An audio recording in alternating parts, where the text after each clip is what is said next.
Alors, y a-t-il un consensus? C'est l'étude Delphi. En principe, quand on veut avoir un consensus, on passe sur un groupe d'experts. Des questions sont posées, les experts sont indépendants. Et ensuite, s'il n'y a pas les réponses suffisantes, un deuxième questionnaire se fait. C'est ce qu'on appelle le consensus Delphi. Donc, au niveau de l'épaule, 6 domaines de consensus, mais il est nécessaire de faire des batteries de tests. Ce consensus date de janvier 2022, consensus de Berne. Donc, on va voir les domaines de consensus. Au niveau du genou, pas de consensus. Batterie de tests, c'est au Panther Symposium en mai 2021, donc c'est toutes des dates récentes. Et au niveau de la cheville, il y a un consensus à 70%, Delphi juin 2021, avec des batteries de tests qui sont basées sur le PASS, c'est-à-dire la douleur avec l'évaluation de l'AVA, le Weight Bearing Lunge Test qu'on va voir après, l'évaluation de la force, les tests psychologiques, les tests statiques et dynamiques et les tests fonctionnels. Alors au niveau de l'épaule, le consensus de Berne a donc donné 6 domaines de validité. La douleur, le sportif overhead, c'est-à-dire le sportif de lancer au-dessus de la tête, et les sportifs de collision, rugby, handball. Pour le retour à la participation, c'est-à-dire le retour à l'entraînement, comme je vous disais sur la formule des trois stades, douleur modérée. Pour le retour à performance, aucune douleur. Au niveau du range of motion, c'est-à-dire la mobilité, pour l'overhead et lancer, c'est une mobilité complète à 100%. Pour les sports à collision, rugby, on considère que ce n'est pas important qu'il soit à 100%. Par contre, il va falloir tenir compte du déficit de rotation médiale, en particulier chez les lanceurs, pour savoir si c'est une adaptation physiologique ou si c'est pathologique. Ensuite, la force, la puissance, la vitesse, important pour l'overhead et pour le lancer. Pas de consensus pour le sport de collision. Par contre, intéressant d'avoir un ratio rotateur externe, rotateur interne en isocinétisme, mais ce n'est pas suffisant pour dire que le sportif peut reprendre. Ensuite, nécessité d'une chaîne efficace au niveau de l'épaule. On sait que l'épaule ne fonctionne pas uniquement avec l'articulation du membre supérieur, mais avec les membres inférieurs, d'où beaucoup d'exercices de rééducation avec des fentes, avec l'utilisation des membres inférieurs pour le transfert d'énergie mécanique et tenir compte de la spécificité du sport. Et bien sûr, les tests psychologiques pour savoir si le sportif il a de l'appréhension ou pas. Il faut dire que tous les tests d'épaule qu'on a sont surtout des tests qui sont basés sur l'instabilité. Personnellement, je l'utilise, moi, surtout avec les rugbyman où on a des ruptures de coiffe. Donc, j'utilise aussi ces tests sans qu'il y ait d'instabilité. Alors, le test psychologique, c'est le CIRSI. Donc, c'est des questions qui nous permettent d'évaluer les appréhensions psychologiques. On remet un questionnaire au patient, il répond et on voit ce qu'il en est. Et puis après, au cours de la rééducation, on reposera les mêmes problèmes. Alors ici, le premier test, c'est le CKQS test qu'on appelle, c'est-à-dire une distance entre les mains de 91 cm. Et on va faire un mouvement, je vais essayer d'accélérer un peu le... Voilà. C'est un mouvement qui va se faire comme ceci. On va toucher la main opposée. Des fois, on fait une distance un peu moins importante pour les femmes par rapport aux hommes. C'est 3 fois 15 répétitions, 45 secondes de repos et on va compter le nombre de fois. Ensuite, il y a le test, le Upper Limb Rotation Test, qui nous permet de tester en appui sur les avant-bras, mais de tester aussi avec le mouvement de rotation au niveau du tronc, s'il veut bien démarrer. Oui, il est en pleine sieste là.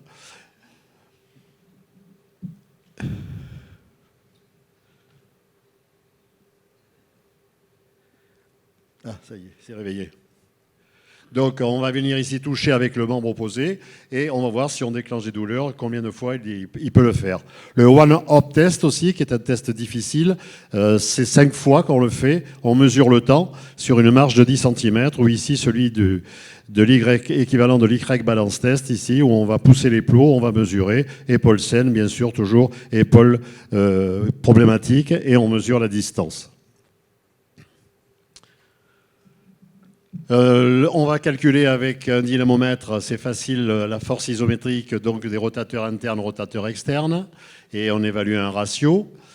Ici, un test qui est intéressant, c'est un test de capteur avec les capteurs de pression. On va mesurer ici la force isométrique en antéflexion pure, c'est en position I, ensuite position Y, et ensuite position T. On va comparer à l'autre membre et on aura une évaluation de la force isométrique. Donc c'est encore un test qui nous intéresse. Ici, le USPPT, Unilateral Seated Shot Put Test, c'est-à-dire le sujet est assis, genou plié, le dos contre le mur, et il va lancer un bouncing ball de 3 kg pour les hommes, 1,7 kg pour les femmes, et donc on va mesurer la distance qui se produit.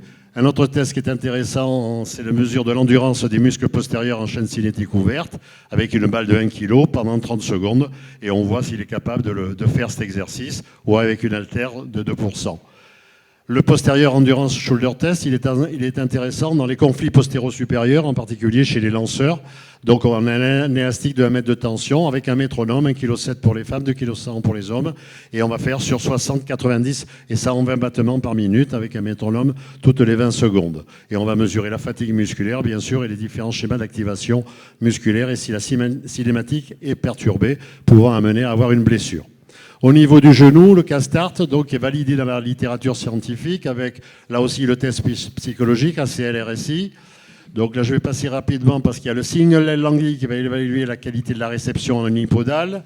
Il y a les 3 HOP tests où là, c'est les valeurs normatives dont on doit tenir compte quand on va faire les tests. C'est l'évaluation de la force concentrique du quadriceps, élévation de la capacité pliométrique. Et donc, ça sera toujours un index de symétrie par rapport à l'autre membre qui sera mesuré, qui doit être supérieur ou égal à 90%. Les side hop tests, hein, où on va mesurer soit l'explosivité, soit l'endurance musculaire, et les linois modifiés avec évaluation de la vitesse avec changement de direction. Donc ici, le single leg landing qui nous permet aussi de voir s'il y a un valgus dynamique. Le single hop test, où on va mesurer, il doit se stabiliser. Le triple hop test, ici, voilà. Ensuite, le side hop test, toujours en temps, on va compter combien, il va le faire 3 fois répété. Le crossover hop test et l'illinois, qui va être une course à travers des plots et qui nous permet de voir l'attitude du bassin, de l'inclinaison des épaules et le temps qu'il va faire pour faire ce test. Alors ces tests fonctionnels sont-ils suffisants en ce qui concerne le genou pour le RTP, RTS, RTP? Pour moi, les tests ne simulent pas l'activité physique. Pourquoi? Parce que ces tests, à part l'illinois, ce sont des tests unipodaux. Donc c'est pas en unipodal à part un triple sauteur, mais sinon, si on joue au foot ou au rugby, c'est pas intéressant. Donc l'activité cognitive non plus n'est pas exigée. Donc la critique des hop-tests, il y a un article qui est récent de Riera et Forelli qui date de janvier 2023, où on considère justement qu'il y a un déficit du côté sain, et donc c'est difficile d'évaluer les symétries, c'est pour ça que quand on réduit que le croisé, il faut réduire les deux côtés, et qu'il y a aussi lors du saut moins d'amplitude de flexion de genoux. Donc l'index de symétrie, il est difficile à évaluer. Donc qu'est-ce qu'on peut proposer en plus? Alors, on propose l'analyse de la course, donc sur tapis roulant avec nos téléphones, toujours pareil, on peut analyser pour voir l'index de symétrie. La laximétrie, hein, nous on a l'appareil à la clinique, donc on va mesurer le lac de main robotisé, tout ce qui est OK en dessous d'un millimètre 5 à 1 mois, 3 mois et 6 mois, parce qu'en fait plus il va y avoir de laxité, plus il y aura de translation antérieure et les qualités d'atterrissage, en particulier pour les hop tests, seront altérées. Donc c'est 95% par rapport à l'autre côté. L'évaluation isocélitique, c'est intéressant, mais ce n'est pas fonctionnel. C'est uniquement pour évaluer un ratio quadriceps ischio, concentrique, excentrique, mais on ne peut pas s'en passer. Donc, mais ce n'est pas avec un test isocinétique, on peut dire un sportif qui peut reprendre la compétition. Donc là aussi, un LSI supérieur ou égal à 90%. Donc ce qu'on peut proposer, et que propose aussi Florent Fiorelli, c'est que les hop tests qu'on fait, eh ben, il faut les faire sous la forme de hot brain test, c'est-à-dire avec des métronomes ou avec un déclenchement visuel, de telle façon que le patient ne soit pas prêt comme il fait dans le hop test, où il se prépare, il fait son saut. Non, on va lui déclencher par un commandement, et là, en ce moment-là, on fait agir davantage par ces stimulus visuels la composante neuromotrice. Les tests on-field, pour nous, c'est ce qui est le plus important. Nous, on va sur les terrains, on a un terrain qui n'est pas très loin, et on va à côté pour voir la course, le changement de direction, qu'est-ce qui se passe pour le sportif avec des contraintes cognitives. Ici, vous avez ce joueur de rugby là, qui monte correctement l'escalier, mais vous allez voir que quand il descend, eh ben, on voit qu'il est opéré du côté gauche, vous voyez, en excentrique, il n'est pas très bon là. Donc c'est très significatif. Ensuite, on va faire l'analyse de la course. Là aussi, on va chronométrer. On va faire des courses ici, plot, où on voit que là, il est très bien dans cette position. Et puis, on va faire des tests en double tâche avec le ballon, de façon à avoir un effet cognitif, avec changement de direction à notre commandement. Droite, gauche, évitement, ici. Pardon, c'est pas moi. Et percussion, donc changement de direction. Et là, on va le faire, il va faire plaquage.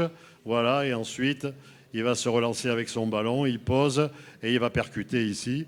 Ou alors ici, de faire sur un saut, amorti, changement de direction, cadrage débordement. Et là, on va visualiser exactement le joueur, ce qu'il est capable de faire ou ne pas faire. Et la cheville, pour finir.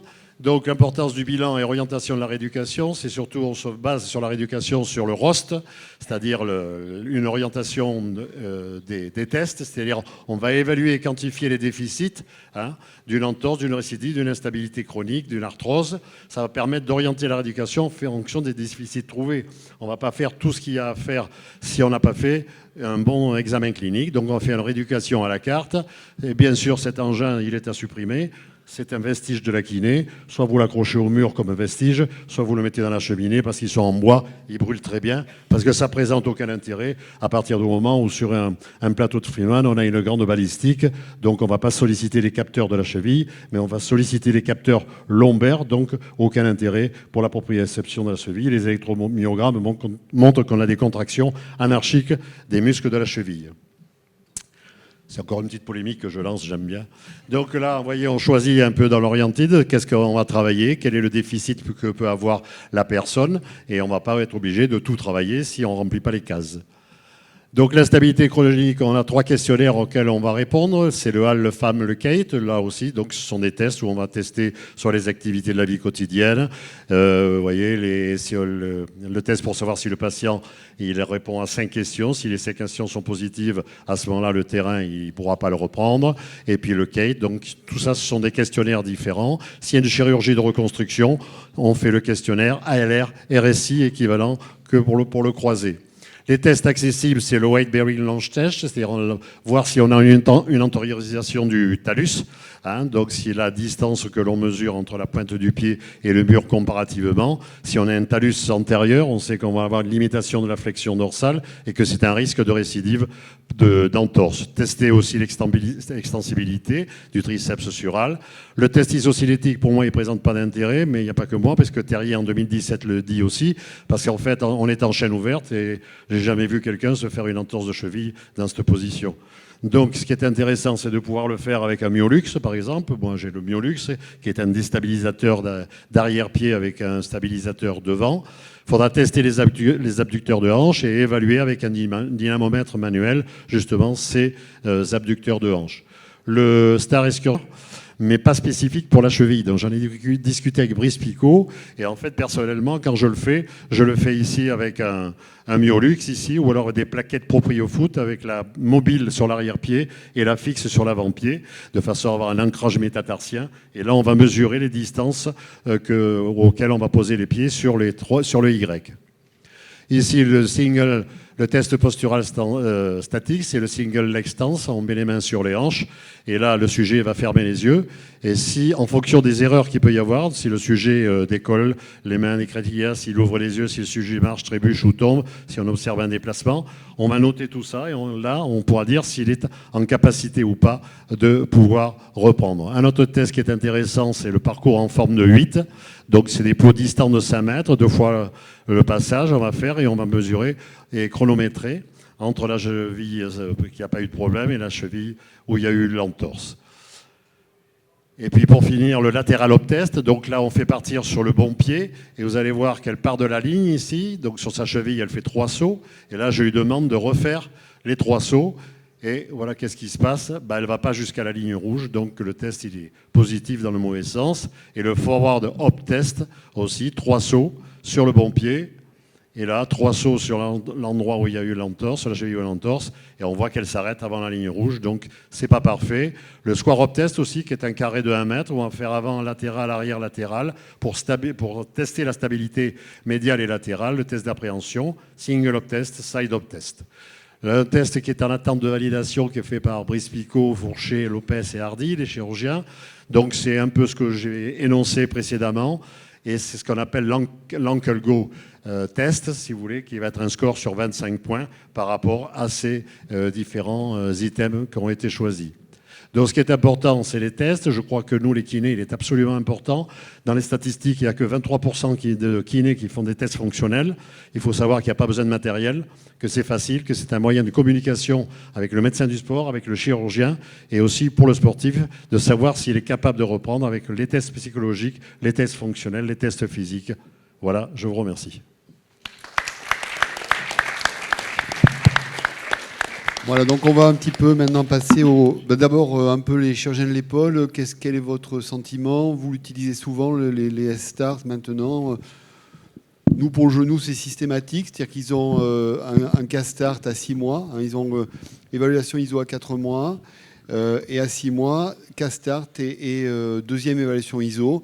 Maintenant, c'est systématique. Donc, vous en êtes où dans cette démarche? À l'épaule, justement, c'était moins développé qu'au niveau du genou. Il y avait un réel besoin de codifier un petit peu la reprise du sport.